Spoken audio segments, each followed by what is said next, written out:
I'd like to call the order of the Pleasant Grove City Council in our work session this afternoon on December the 7th, 2021, and welcome all those who have joined us. We're missing one council member who was out of town, and other than that, we have some of our directors here with us and some public that have joined us, so, and especially those who have joined us on the internet. So we welcome you this evening that are virtual. So we will start with our first item, introduce our new employees.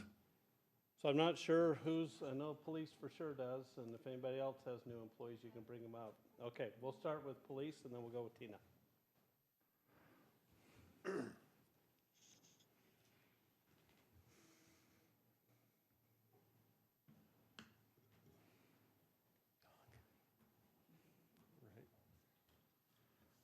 Mayor and Council, I'd like to introduce our two newest hires. One of them, I'm sure, looks like he's 15 years old. Can barely see over the dashboard. We didn't say that at all as he was walking. But he is a good kid. I'd like to introduce Dennis Green, who's a local PG resident, and Ryan Costa, who I believe you're Santa Quin? Santa Quin. He's worked for Lone Peak for a little bit, so he does have a little bit of experience, and I'll let each one of them come up and introduce themselves. Go ahead, Ryan. Thank you, Chief. So I'm Ryan. I live in Santa Quin. I've lived on the beach for 4 years in San Diego. I lived all over. San Diego was nice. Utah, nothing beats the mountains of Utah. So I'm happy here. I'm happy to be part of the city. So far, I'm loving it. Is there anything you guys want to know about me? Feel free to ask. I know I'm really young, so. We're not even going to ask. All right. No, we're just glad you're. We're glad you're. Okay. We're glad you're What, here. we That's why just I want to said know that. how many kids you have. I have one on the way. I just. Oh, really? Well, good for you. That's good.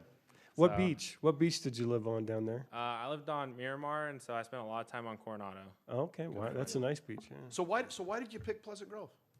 Pleasant Grove. So I worked in Highland, and believe it or not, PG was always on the CAT, and I was like, okay, guys, I'm bored. And so I just applied. Actually, I had my wife apply because I was in training and I couldn't apply. And then I got a phone call, and it kind of just worked out, and I'm loving it so far. So I'm always busy, and I like it. That's awesome. Well, welcome. Thank you. Good afternoon. I'm Dennis Green. I've been living here my whole life. I'm not in Pleasant Grove, but Utah County my whole life. I grew up in Linden, and I got married about 20 years ago. I've been married for 20 years and moved around, and I've moved back in Pleasant Grove probably 15 years ago, so I've been here for a while. I have 3 kids. Oldest is 18, then 13, and a 3-year-old. So I spread them apart. Makes it interesting, I guess. I don't know. Learn parenting. Yeah, parenting's fun. So- But I went to Pleasant Grove High School, so I kind of, that's probably why I picked the city. I grew up here. I know the city. I feel comfortable here. I like it. It's been interesting to get to know the other side of the city that I didn't know before.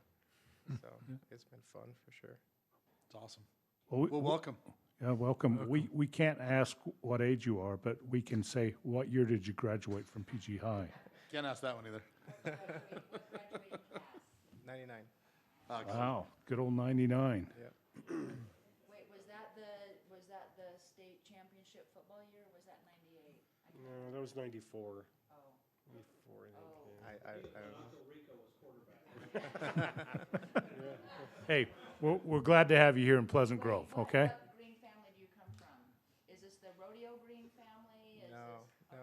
My family lives in Linden still. Gary and Karen Green, so. Different lineage. Okay. I had to slot him into some kind of family Right. tree. I hear there's a lot of greens around here, so Yes. Yeah, Yep. fit right in, I guess. he's usually here. Okay, Thank you. thank you. Welcome. Thank you. Thank you. What a Welcome. asset.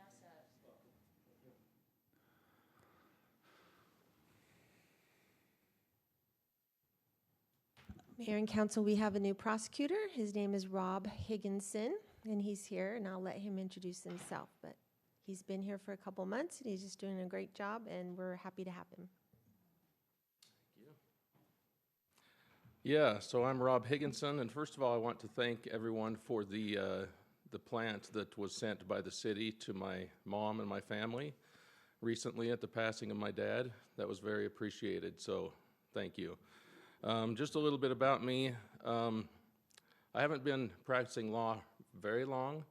I started out my career when I was younger working for the Postal Service for about 9 years. Then I ventured out and started my own photography studio. Did that for about 8 years until the economy went south. And then I went to my wife and I said, I've always wanted to go to law school. What do you think?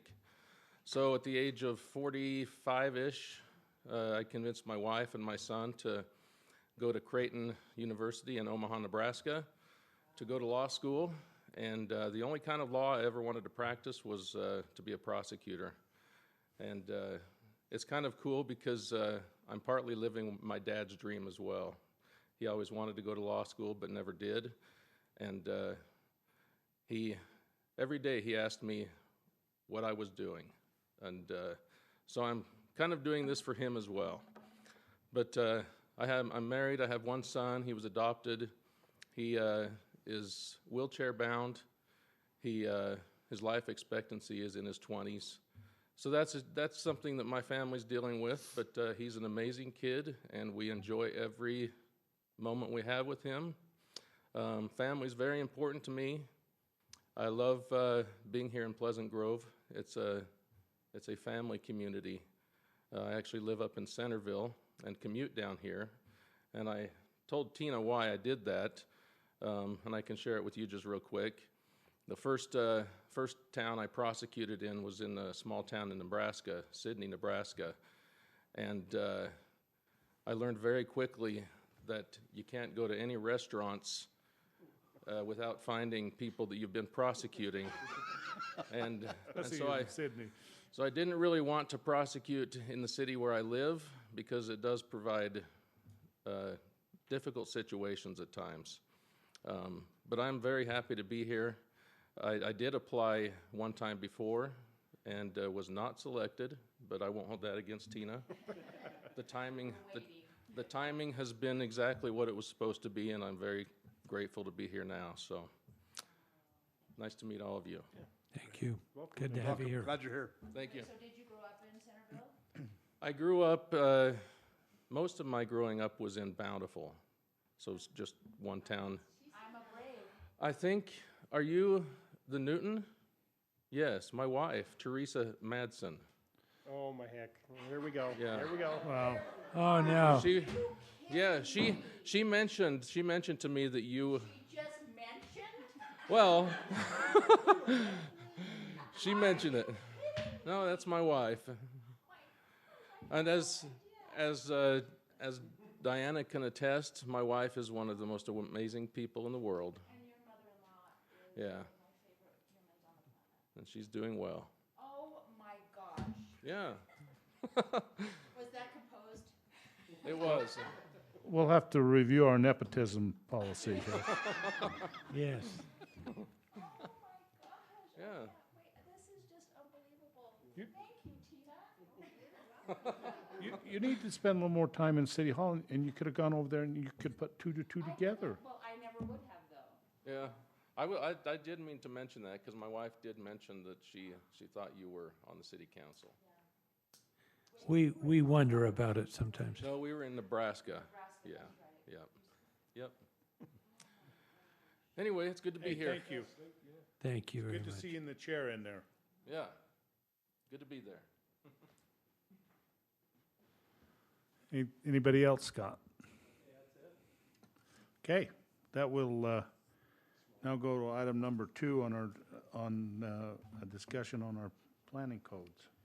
This is just a follow-up from, I believe, the last time we met, when we were talking about some of the zoning and some of the concerns about our code in relation to a particular map that we had that had caused some confusion in the past. The direction from the council was to, let's get that corrected to reflect what our code says. So as Tina and Daniel looked at that, it is not as simple as just changing it on the map. We need to go through the process. So it will run through the Planning Commission to you as a city council. And part of that too is there's a couple other cleanup things that are gonna be taken care of as we do that in order for the map to match the code and make sure the code is consistent throughout all of the code so that we don't run into any issues there.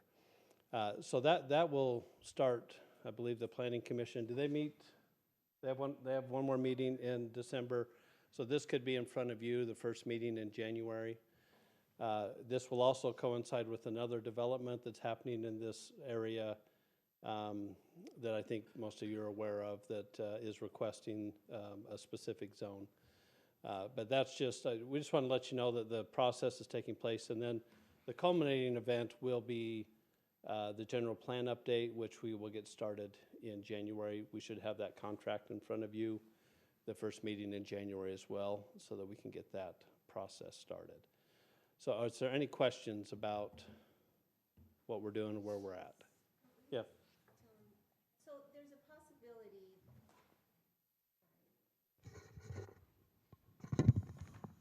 There's a possibility that all three items will be on the same agenda in January. So we just wanted to let you know that that might be coming all together so that you're not confused. So the cleanup of the key and a couple parts of the language of the general plan might be first, and then you might see a rezone, and then you might see a site plan for that proposed development. So just so you know that it might all hit at the same time, and I didn't want Which you are to all be public confused. hearings, They're all right? public hearings. I just didn't want you to be confused about what we were doing. Okay. Yeah, go ahead. Is there more? Just on the, so the confusion was last time our code said R110 was allowed in this area. The key did not say that. So the key will reflect what the code says. The key will say that R110 is allowed in that area. If that is ever going to change, that the feedback from the council was we would go through the general plan process and then make a determination at that time if there's any changes that wanted to be made at that time. And then if you could also just, Scott, give us the legal ability or the options that the council has, Yes. regardless of the zone, regardless of the neighborhood, that we would have in not allowing it. Yes. A particular area, zone. Yeah. Or if we are just rubber stamping it. Yeah. I need to know that as well. Right. My go plan ahead. is to do an internal memorandum, just briefing the council on the options and the state of the law, because I understand that there is some confusion. And I don't want the council to ever to feel like their hands are tied and there's nothing they can do. So within the next couple of weeks, before the 1st of January, you'll have a memo from me sort of outlining what the state of the law is on it. Sounds great. Appreciate it. Thank you, Thank Todd. you. Okay. Anything Next else, item? council, on this item? Okay, we'll go to item number 3, the vision and mission statement presentation.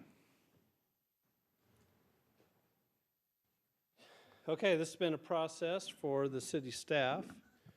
This was something a few months back we talked about what our mission and vision was as a city. Our old mission and vision was something that was done, I want to say 11 years ago, back when Mayor Call was first mayor. He ran us through a mission vision session. We had set that up.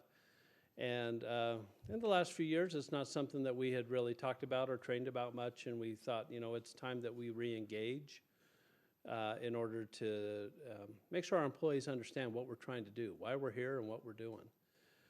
So that led to us engaging Todd, who came and volunteered his time to come and meet with city staff, which was all the department heads, plus a representative from each department, where we sat down and spent, what was it, like 5 hours? I can't remember, 4 or 5 hours? Trying to figure out, who we are, what we do, what we want to become.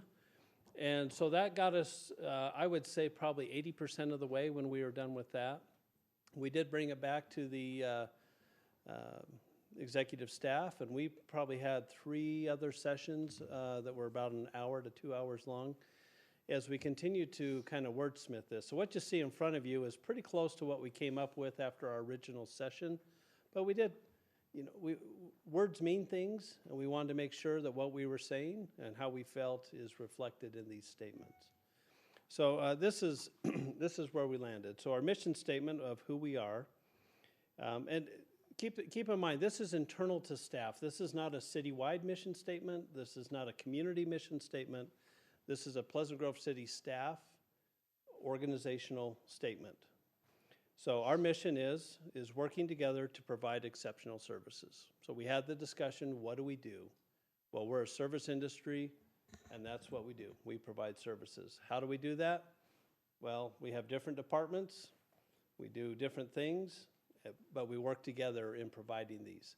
Now, we use the word exceptional because we want to make sure that the services we are providing are not just normal.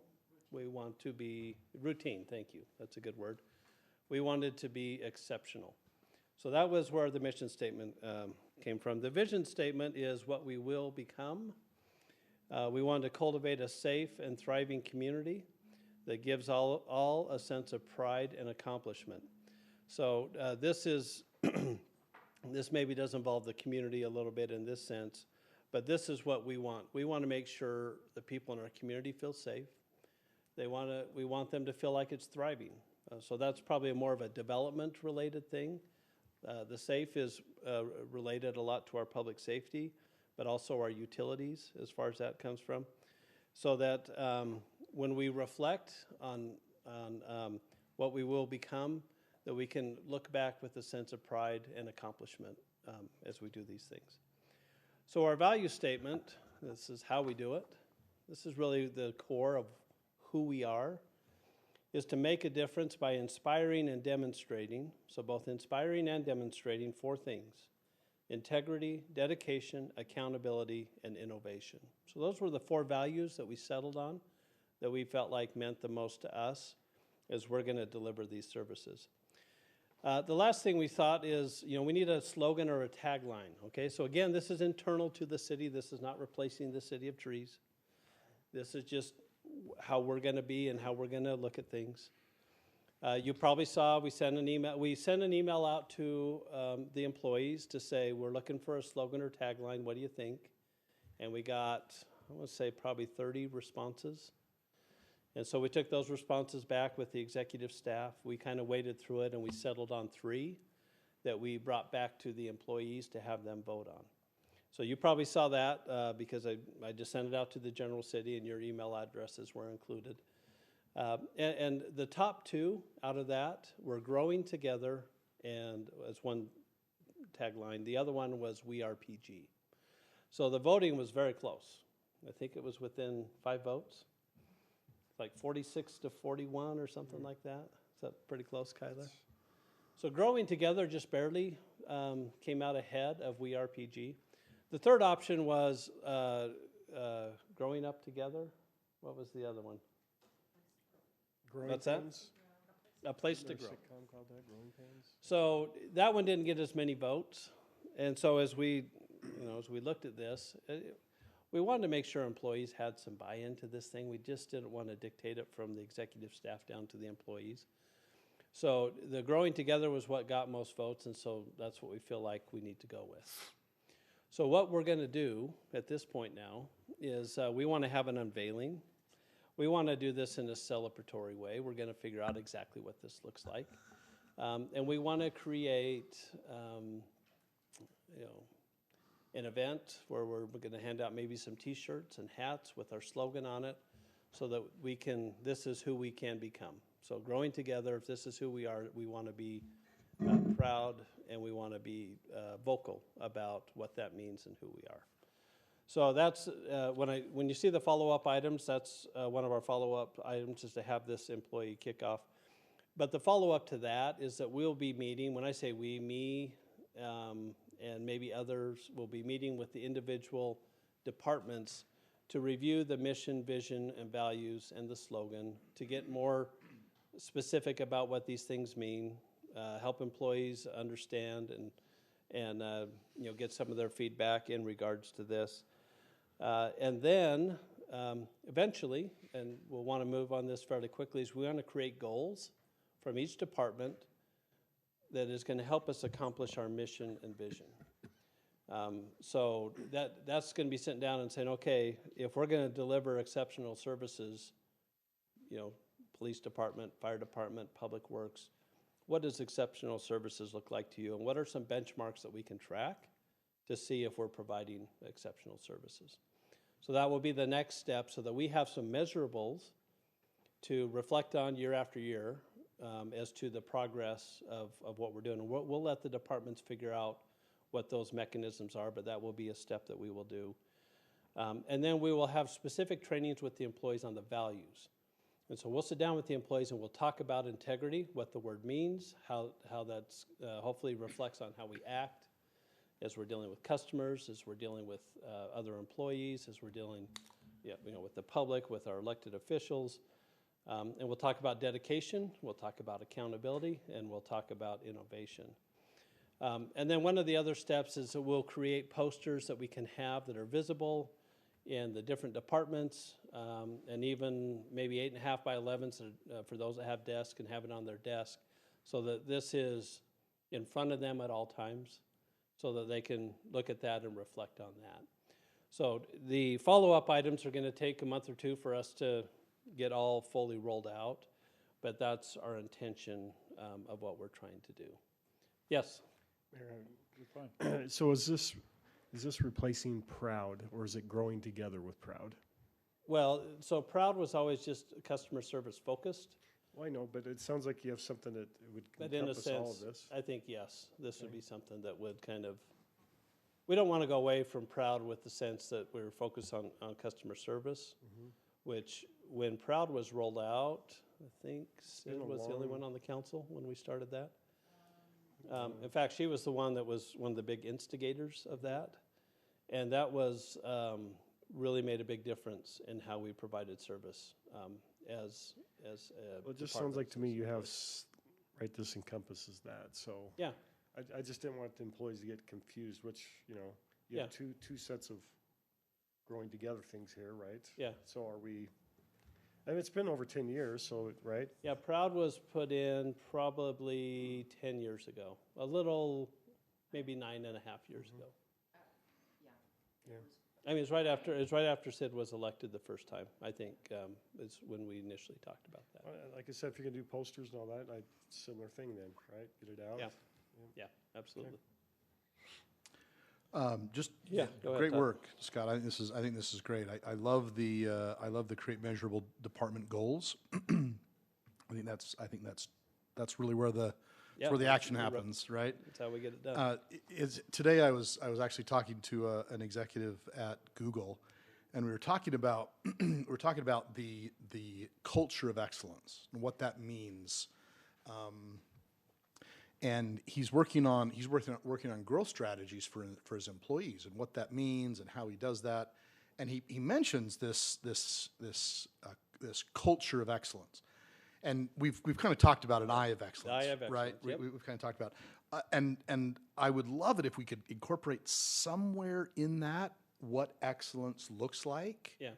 And if it's not, maybe it's in the measurable department goals, right? If it's not in the mission, vision, values, but that eye of excellence, I think, or culture of excellence, that we don't stand for mediocrity. Yeah.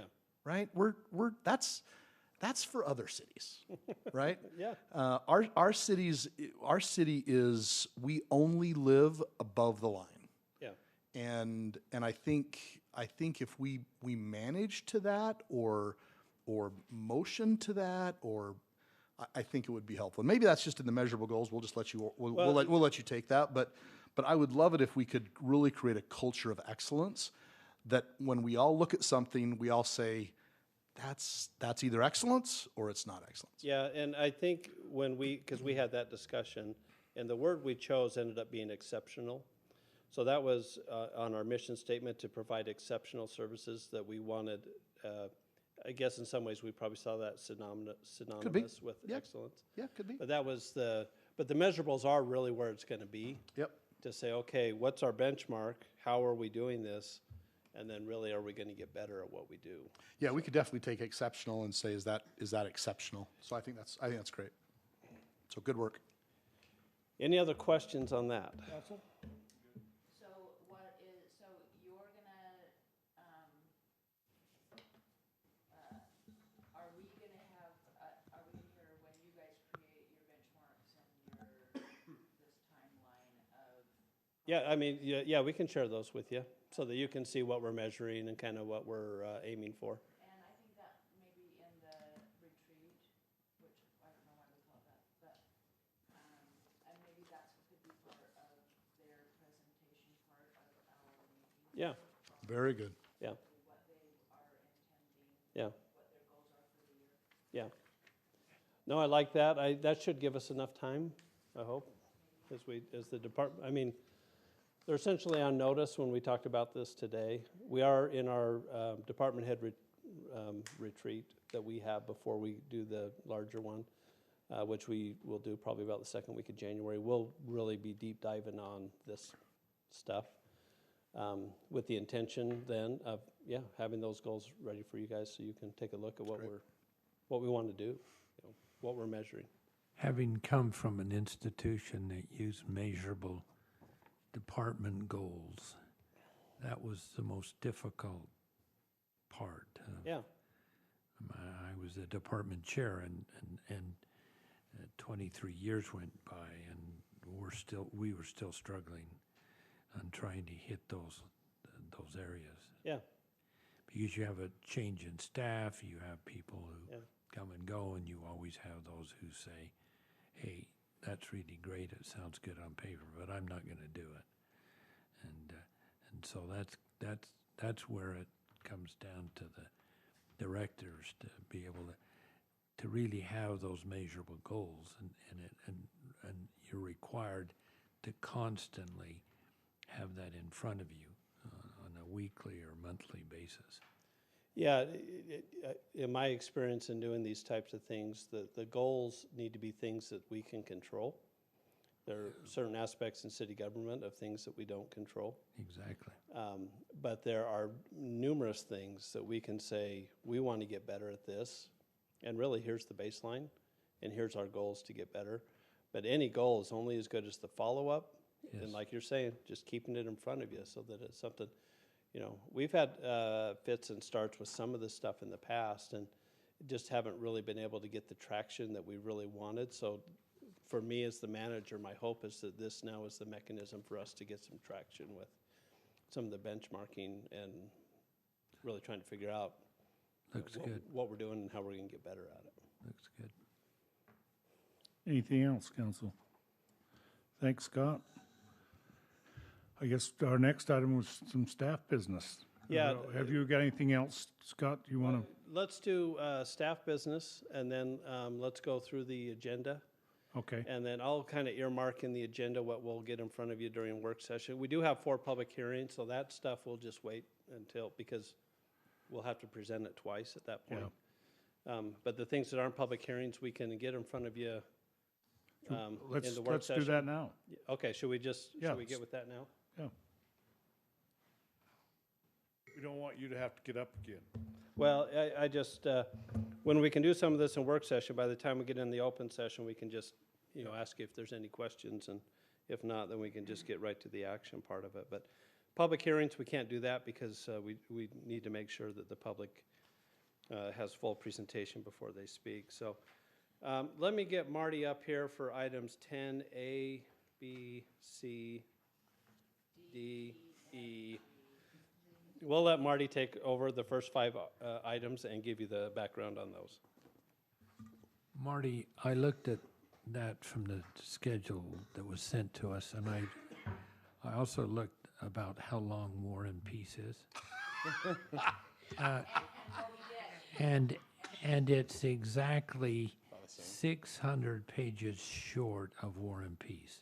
So that means you're up around 500 pages. Did you read all the documents? I read all of it. That's amazing. And I underlined a couple of things. And yes, Just I get did. with me any questions you might have You come bet. up with. Yeah, Happy to.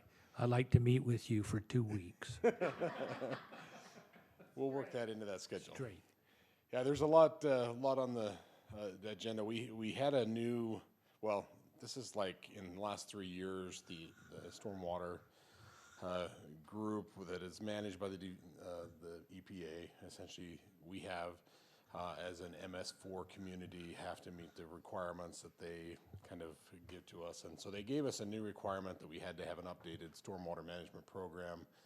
And we do this kind of, we were supposed to do it every year as far as just a public hearing, and then we're supposed to do an update to those as needed. But this was a required update that's due by the end of the year. And so that's one of the items that you're going to be looking at as far as the public hearing items. But as we were doing that, there were also some requirements that the APA says that as an MS4 community, you need to be able to do certain things in your community to manage illicit discharge and stormwater issues from properties that flow into waters of the United States.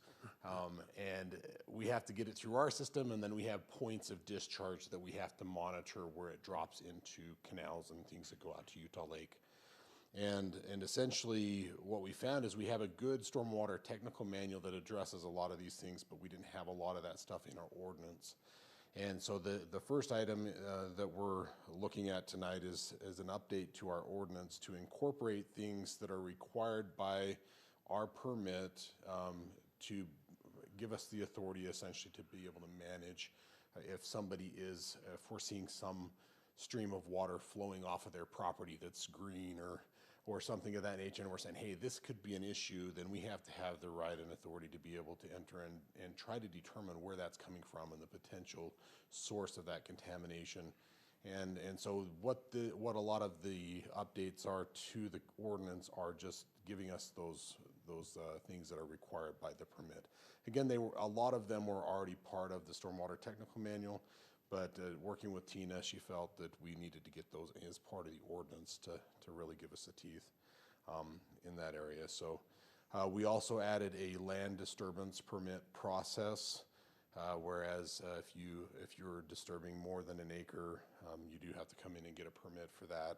And just really it's to manage, making sure that as you're disturbing the property, that at least you're managing the boundaries of that property to make sure that you're not impacting the adjacent property owners and your water and your materials aren't somehow going off-site. So that's what that's what the first item is. The second item is the State Street agreement.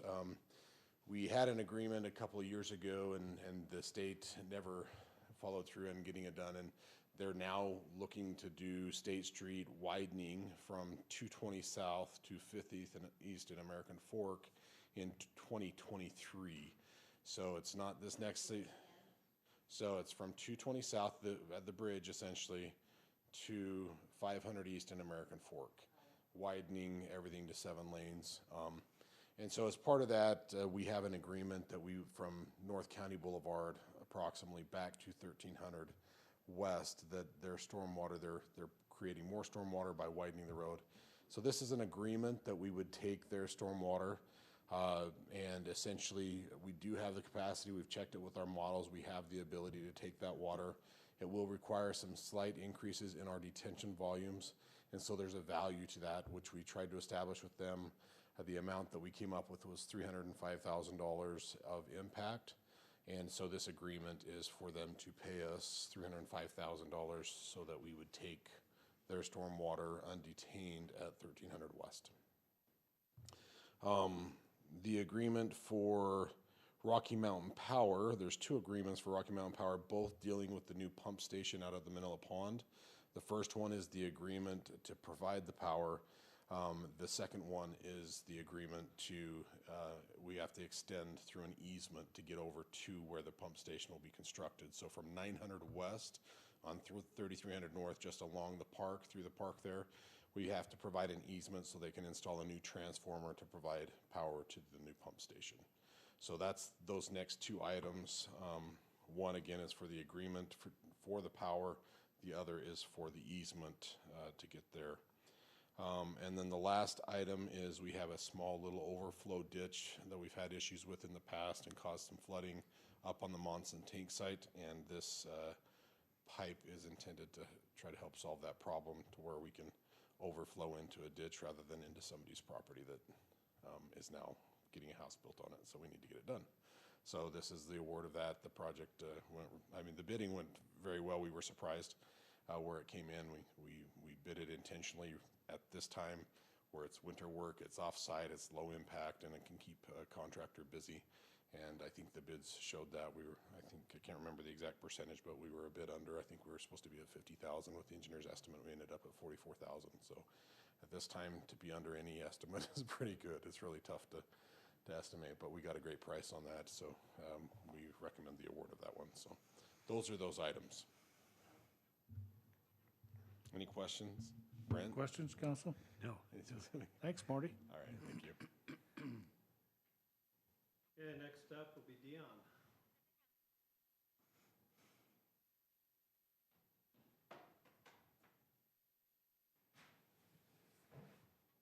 So this item is for our Battle Creek Trailhead restroom, the RTP grant that we're gonna hopefully get here real quick. I mean, we've got it, but this was just part of the paperwork process, making sure that our vendors bought Made in America type things. So once we get this signed and back to them, the agreement will be secured and we can move forward with our restroom.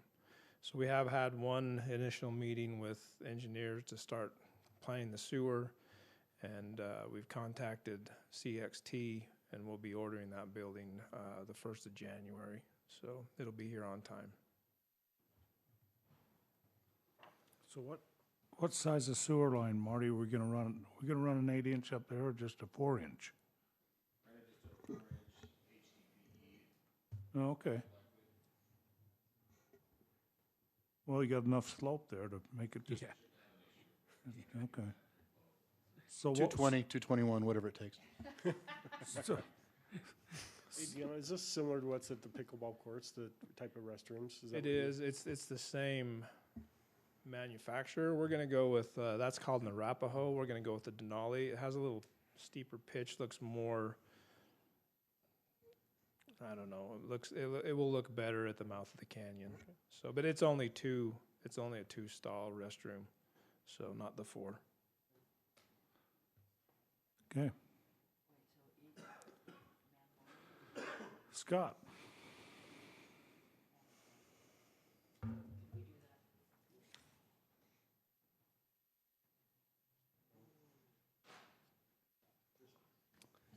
Let me go ahead and I'll just do G, H, and I, save Tina from having to come up here.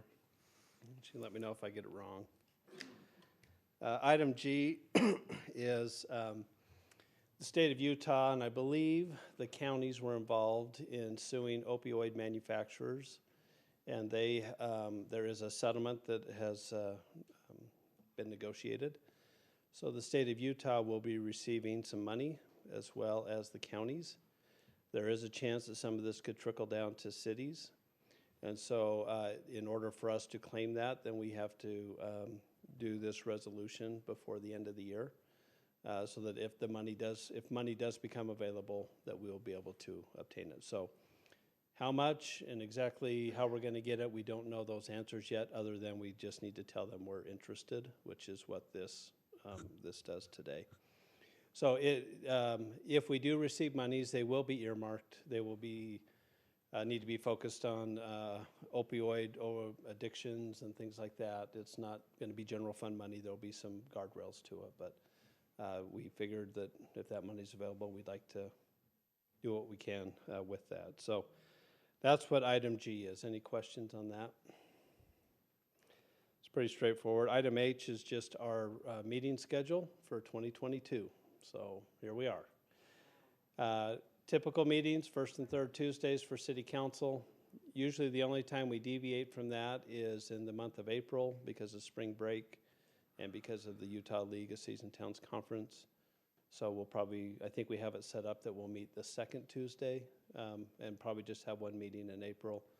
And then in November, sometimes it gets a little funny with the elections and when we can meet. So other than that, it's first and third Tuesdays. If they're, for whatever reason, we need to change that, we always have that ability to do that, but we are required to notify the public of, generally speaking, this is where we're going to meet, when we're going to meet. It also has schedules for planning commissions, boards, commissions, anybody that has a regular schedule, it's listed on here. Okay, so that will be an item. Okay. Can we, never mind, I'll talk to you offline. Okay. And then the last thing is we're also required by state law, this is something new, that we need to adopt voter participation area maps, which is, in essence, the city saying this is our areas for voter participation. The county, because of the census, is running a little behind, so we're adopting our old maps. And the county's told us, here's what you need to do. Adopt your old maps to stay compliant with state law. And then when the new maps come out early 2022, then we'll get that in front of you to adopt the new maps. So right now, we're just adopting the old maps and making sure we're staying compliant. What does that really accomplish, I guess? Why did they? So the reason why they did it is in regards to initiatives and referenda. So we are not dividing our city up into voting districts where in some cities, you know how you run as a council person from a district? That's not what this is. This has to do with voting districts for calculating percentage of voters for initiatives and referendums for signatures and then for actual voting. Thank you. That's a good distinction. Okay. So that's all we have as far as agenda's concerned. If we want to do department reports and have everybody Okay. come do that, we can do that. We'll do that. We'll start with the back of the room there. And Sherry's the furthest back there. Come forward, Sherry. And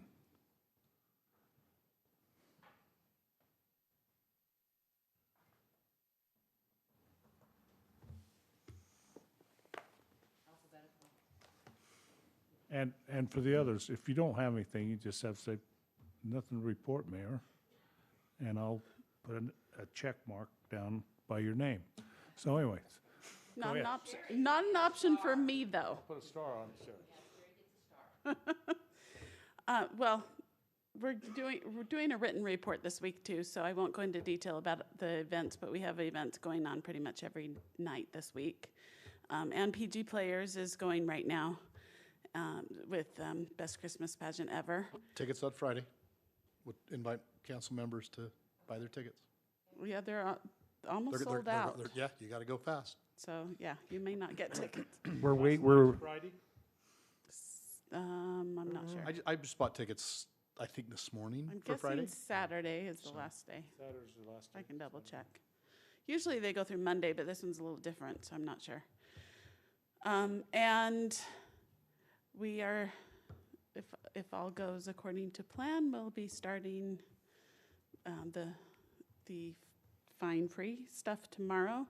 It is a little bit technically tricky to deal with all those fines that are already in the system and all of that, so we'll do kind of a soft launch initially. But that's the plan. Yeah, seriously. And yeah, I guess that's it. Okay, thank you. Daniel.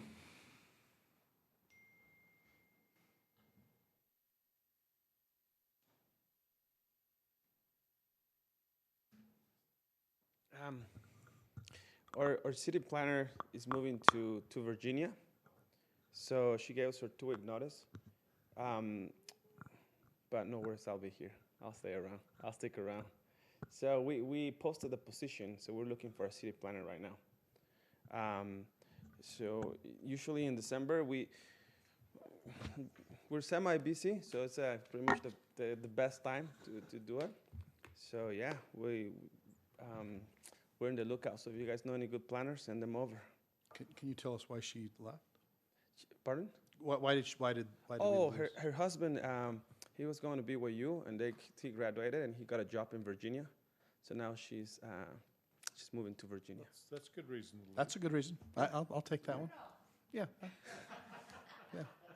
I was thinking work from home for a while, but okay. No, thanks, They'll Daniel. really be going to the city of trees then, the real trees. I guess, yeah. But yeah, she was She extended her appreciation for the city and for her time working with us. It was a great time. Thank you, Daniel. My pleasure. See, our rec director.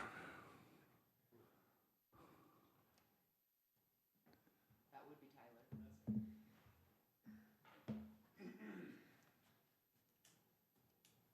Just, we had our, we were open on Thanksgiving, and we had our shake your tail feather. If you guys saw videos, if you're on Instagram, there was 250 people in gyms 2 and 3 working out on Thanksgiving morning. So I didn't see any, I don't think we saw any of you guys in there, but. You didn't. Yeah. We were shaking our tail feathers in other ways. Okay. But it was an incredible event. Our fitness instructors bring a lot of energy to that event, and just we hear great things to be open that day and to let all those people come in and do that. It was a really great event. Yeah. And then we are just full blow with basketball everywhere. We're using junior high, high school, and the rec center. We will, on Saturdays for junior jazz, we will start at 8 in the morning in 3 gyms and go all the way till 7 at night playing basketball. I'll be there tonight at 8:15. And high school starts tonight. And so I think this is post-high school. This is adult men's. Adult men's. Yes, adult men's started this week, yesterday. We play Monday, Tuesday, Wednesday, Thursday for them. So we have about 32 teams of adult men's basketball. So. Yes. So yeah, those are a couple of things. We got some good events. Our Fun Shine's gonna have their Christmas event with all their kids. The parents come and see them come. They come in their pajamas and do a great Christmas show for their parents. When's that going to be? I will give you the date. Okay, send that date out to us, would you? Come check it out. Yeah. They put on a good show, so I always send that out to you guys. And then our dance is also going to put on a little show for what they've been preparing for. So fun times around the holidays at the rec center. So. Well, thank you for keeping things going up there. Yeah, and I just need to report. We are in the service industry. It is a competitive market. We've had front desk positions open, and we have interviews set up. No one shows up for interviews, and so that's been a little frustrating process. But and just so you guys know that we're trying to battle through these tough times of being in the service industry and trying to find employees to come work. So. Okay. Diana, you can pick up a part-time job up there. At the front desk, yeah, except we wouldn't get anybody in. They'd be backed up because. So, our fire chief. I want to hear about last night. Well, it was fun last night. We had a good time last night. Hi. I'll tell you real quick about a couple calls we went on. Just actually, I went in Scott Darrington's neighborhood. A lady was choking, had to be a full obstruction. She turned blue, went down. Family member started CPR on her, actually. Medic showed up. We had 2 calls at the same time again.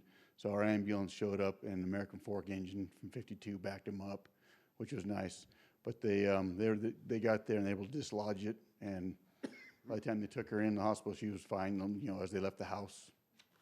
She was talking, doing great, and she stayed there. I think Scott told me for a day, something like just overnight, just double check it. But that was a good call. I mean, that was one of those kind of scary ones. And as you're eating dinner, all of a sudden, something changes. There's another one I got from Timpanogos Hospital. I use some of these times. We go on a lot of these where we call them STEMIs, heart attacks, basically.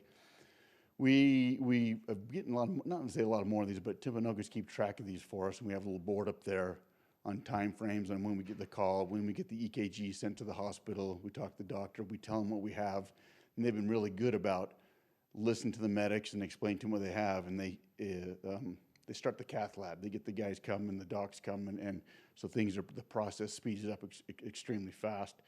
So this happened just a few weeks ago where they had a call. They set the EKG in, which is a picture of your heart, basically, put the patches on, at 11:57.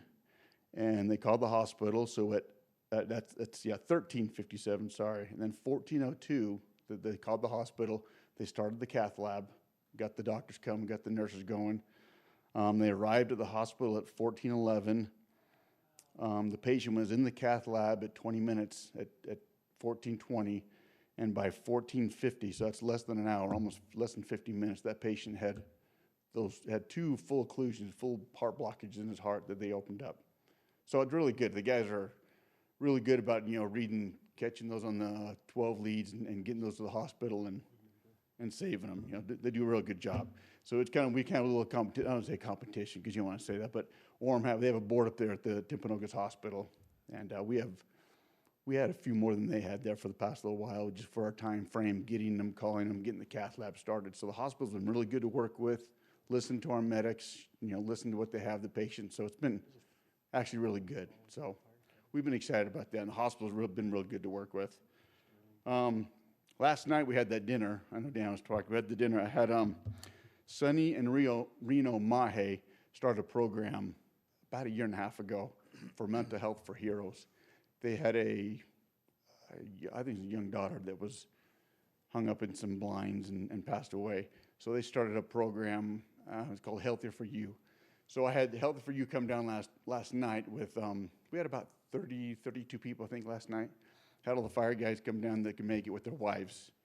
And they gave a little demonstration, and we did a couple little games and stuff like that. And it was real good. So it was good eye-opener for the medics and for all those guys, and plus the wives that were there. So they kind of have this, it's a free service basically for first responders, fire, police, and for their wives and their children, that if they have any issue, excuse me, whatever it is, they can call them up and they'll see them right there. They won't put you off or anything like that. So it was worked out real good. I mean, the guys loved it. The wives had a lot of questions, and so I think it'll be really good. I'm trying to make an environment to where it's something easy and more comfortable to talk about. So if they are in a situation, they can get help, and they don't feel bad about it. They don't feel weak or anything like that. So it worked out really well. So I got a glowing report of that from Tamara. oh yeah, Tamara. They had Tamara there. I had Kyle Fox. We had Kyle Fox come over and listen to. So yeah, it was really good. It was on my agenda, and I wanted to make it happen. I just had a conflict. Oh no, it's just a terrible time of the year for everything. Everybody's got stuff going on, but I want to get it done sooner than later for the guys, and so kind of what we did, and I think it was a good eye opener, a good thing for all the fire guys. That's great. So That's great. Good work, Chief. So how's the new ambulance working out? it's beautiful. Well, I think it's the best looking ambulance in the county. Okay? Well, yeah, I'm not going to argue with it at all. It definitely. So it's you get in. I've asked. I'm not asking, but if you ever want to come take a ride from the old one to the new one, see the difference. It's like night and day with the air ride or it's not an air ride, but it's a gel ride, that type thing, and it works. Well, awesome. It's lovely. You can adjust the level on it depending on what you have in there. So, yeah, it's a very nice. So thank you. Okay. Well, we're glad it's working out for you. Yeah, it's awesome. So thanks, Chief. Thanks. Within an hour, heart attack to Wow. Well, surgery. they call that the golden hour. Anyway, Dion, how's the trail coming? Oh, real good. We're almost ready for snow. So, Okay, maybe we're going to get some here. yeah, it's been amazing the weather we've had. It's let us do a lot of things outdoor, get caught up on quite a few things, and get ready and already jump on spring. The trail builders have been here for about a month now, and there was only one day that they did not work due to the weather. We anticipated them coming in and getting one loop done out of the 2 this winter and then coming back in next spring. They're planning on leaving the site tomorrow afternoon. So That's great. we're going to try. Making some money then. We have got a lot of markers to put in, a lot of stickers. We got most of the markers in today. We'll get it signed tomorrow. We do have some post-rail. We actually have an Eagle project on Saturday that will be doing some post-rail, and then we'll finish the rest of that up. We noticed the first couple of weeks of the trail build that we had horses going up the trail and on our new trails and post-holing all the brand new trails. And so we had to design a new equestrian trail throughout the system where there wasn't any conflict. So now we'll have an equestrian trail on the south end and one on the north end. But yeah, we're excited. We're gonna hopefully get some moisture on this weekend. It's really powdery. Even they're just digging in the dust right now. There's not a lot of moisture. So we're hoping to get some moisture on this weekend. And then if we can get everything signed and ready, we'll probably open next week and get some tires on that stuff. So get it compacted down. If you're a biker, it's amazing. They put in 2 A-lines that are just, they have 2 big tabletops, some big old berms. The guy was out testing it out. They just finished the first tabletop this morning. They'll finish the other one tomorrow. But he was getting about 15 feet of air off of this thing. So it'll be, I told Drew, call volume is going to go up, but especially if I'm riding it. Yeah, so it's pretty cool. So we're excited. So you're saying opening? We got to watch the weather. We have to have it marked because this is, so if phase 1 is kind of a beginner's, phase 2 is more intermediate. This one has a lot more. It's not, so they have 3 classes, green, blue, and black. And we're nearing purple in a few areas, almost black. So we need to make sure that we have it marked correctly. So that will be this winter's project, to get maps and updated and all the kiosks changed out. So, yep. Thanks, Dion. Marty?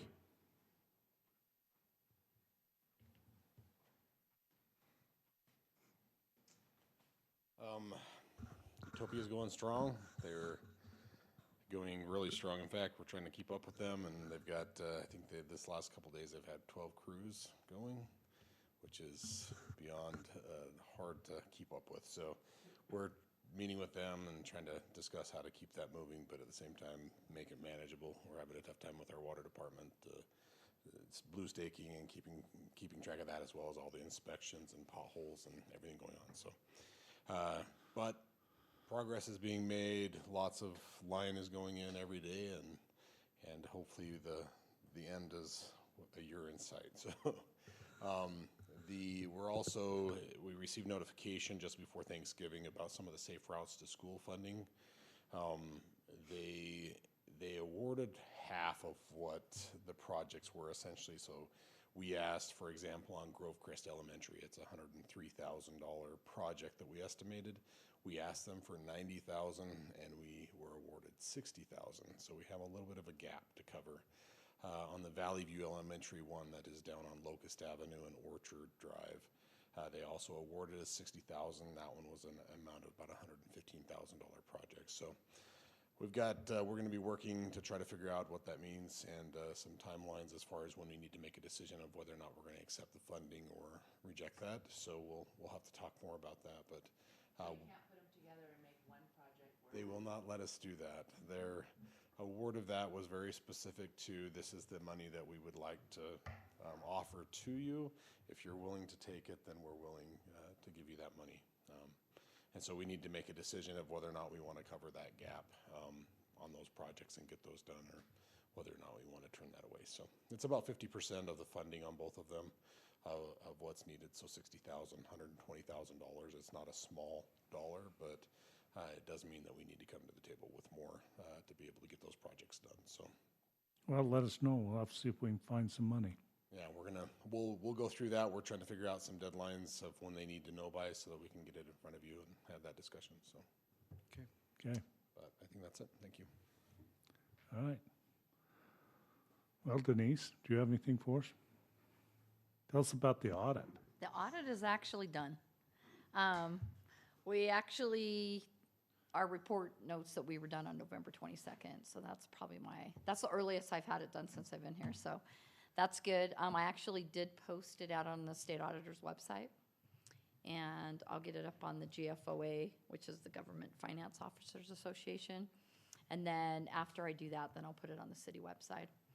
And then the Pleasant Grove Metro report is really close. It'll probably be done tomorrow, and we'll post that. That's a part of our they have their own audit, but they're actually part of our financials too. And then we've posted our continuing disclosure on the SEC site, which we're required to because we have bonds. We hold bonds and those type of things, so all that stuff, and so it's good. Okay. We noticed that you're glowing from the games. Yeah. Friday night, I was gonna wear like a red shirt like every day this week, but I haven't. So it's we're just envious of your bowl game, okay? And we'll I'll be all be there. watching, and you'll be there. I'll be there in Pasadena, so. Oh, shoot. $1,500 to get to Shreveport. So, Go to Dallas, okay, then you all gotta right. go to Shreveport, and that's a 3-hour drive. Scott's probably gonna drive it. Have you looked at this? I'm not going. I will not have any money left when I'm done with my vacation. Oh, that's right. Well, you'll be in Hawaii, won't you, during the? He's gotta eat. Bagels are $5 a piece.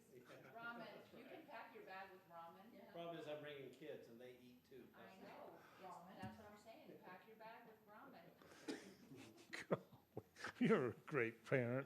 Oh, I was like, Mom, I'm hungry. Here, there's some ramen. Eat it raw. My kids love ramen. I know. And it's light. Kathy, anything? No? Tina, do you have anything? No, I don't, man. Okay. And Connor? Nothing for you, and I will happily take your check. Okay, so Scotty, have you anything for us? I think we don't have any changes to our agenda, apparently. You would have Just mentioned those. a couple calendar items. So, Okay. Next Tuesday, December 14th, is going to be our Christmas dinner with elected officials and the executive staff. That's going to be at Snook Farms. I did have it down for 7. Is that too late? Do we want to start a little bit earlier, or 7 okay? I think earlier. Okay, 6, how about 6:30? Okay. Yeah, well, Did you get, I don't get home from work until after 6, so. I will not be there. I'll be in California. Yeah, so, that's right. yeah. We are doing a white elephant. That's notice for everybody in the room. Okay, that will be attending. One per person or per couple? No, one per couple. Okay, Okay, one per start couple. working on them now. Okay. I know the this- store I'm going to. The one you hang out. This is last meeting of the month for city council. Our next meeting will be January 4th. And then also I sent an email for Mayor Acerson's open house in Yep. Linden. So that's next Wednesday. If you want, I'll send that out as an appointment. That'd Okay, be great. I'll do that for you. Okay, that's all I have. Okay. All right, with that, we will ask for a motion to adjourn. And So moved. we have a motion. Do I have a second? Second. All in favor, say aye.